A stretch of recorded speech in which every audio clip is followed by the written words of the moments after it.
বন্ধুরা, ইট ভাঙার জন্য লোক ঠিক করা ছিল, কিন্তু সে আসেনি। তাই আমার দাদা মাথায় গামছা বেঁধেই ইট ভাঙা শুরু করে দিল। দেখতেই তো পাচ্ছেন।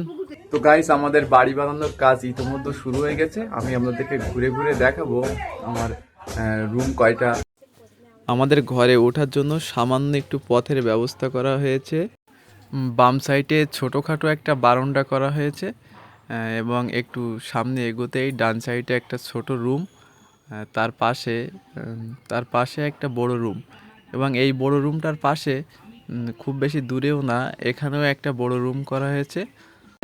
সামনে যে বারান্দাটা ছিল, বারান্দার এই পাশে ছোটোখাটো একটা পথ রাখা হয়েছে বাথরুমে যাওয়ার জন্য। বাড়ি বানানোর জন্য মিস্ত্রি হিসেবে কাজ করছে শ্মশান দাদা, যার বাড়ি বালাপোতায়, এবং আরও একজন মিস্ত্রি আছে গৌরাঙ্গ দাদা, তার বাড়িও কিন্তু বালাপোতায়, এবং তাদের সাথে সহযোগিতা করছেন হোসেন মামু।